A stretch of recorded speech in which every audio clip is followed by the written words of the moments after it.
چپراسی کی تنخواہ سب سے زیادہ ہو جائے تو سب چپراسی ہو جائے۔ ہماری ماں کہتے کہ وہ بڑی، آج ہم وہ بات دیکھتے ہیں کہ اچھے اچھے خاندانوں کے لوگ جو پہلے اپنا کھیت خود نہیں جوتتے تھے، اب صفائی کرنے کی ملازمت کے لیے رشوت دیتے ہوئے نظر آتے ہیں کہ ہمارا نام ہو جائے۔ صفائی کرنے میں کیا کرنا رہے گا؟ نالی صاف کرنا رہے گا، مگر گورنمنٹی کی تو وہ کہنے لگے کہ حضرت جب میں ہوشیار ہوا تو میری والدہ بہت پڑھی لکھی تھی، وہ کہتی تھی کہ بیٹا عالم بن جاؤ، لیکن میرے دماغ میں انجینئرنگ کے گھسا،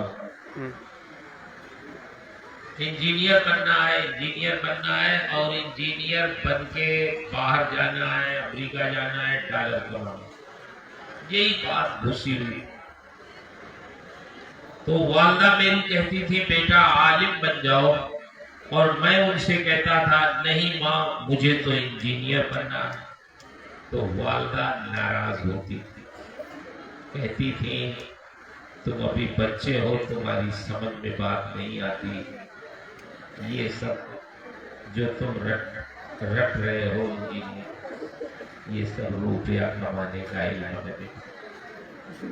کہا تم دنیا والوں کے چکر میں پڑے ہو؟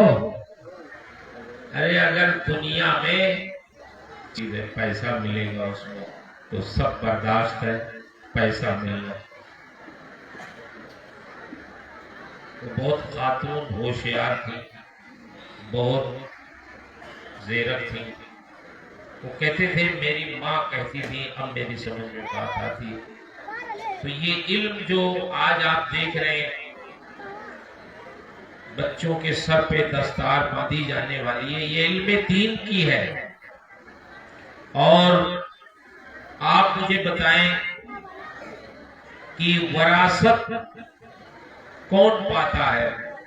کسی کا انتقال ہوتا ہے تو اس کی وراثت جائیداد بٹتی ہے، تو جائیداد کون پاتا ہے؟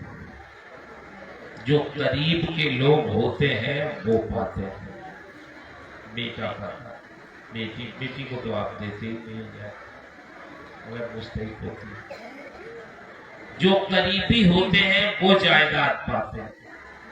اللہ کے رسول کی جائیداد کوئی نہیں بٹی، کوئی مال چھوڑ کے وہ نہیں گئے، کوئی جائیداد چھوڑ کے وہ نہیں گئے، ان کی جائیداد، ان کی وراثت علم دین۔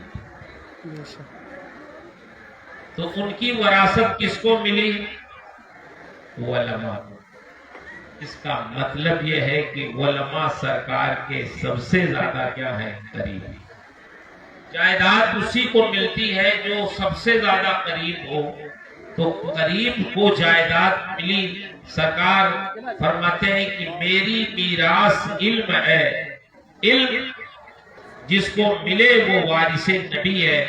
تو یہ سب جو جن کی دستار ہونے والی ہے یہ نبی کے وارث ہیں، اور یہ نبی کے قریبی لوگوں میں سے ہے۔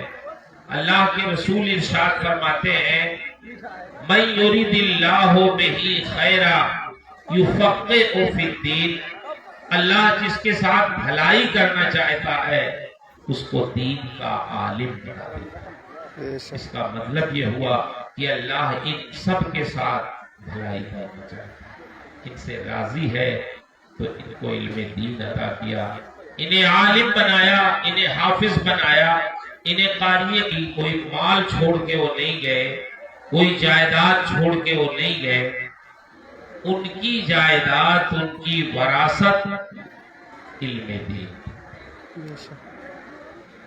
تو ان کی وراثت کس کو ملی؟ علماء۔ اس کا مطلب یہ ہے کہ علماء سرکار کے سب سے زیادہ کیا ہے؟ قریبی۔ جائیداد اسی کو ملتی ہے جو سب سے زیادہ قریب ہو، تو قریب کو جائیداد ملی۔ سرکار فرماتے ہیں کہ میری میراث علم ہے، علم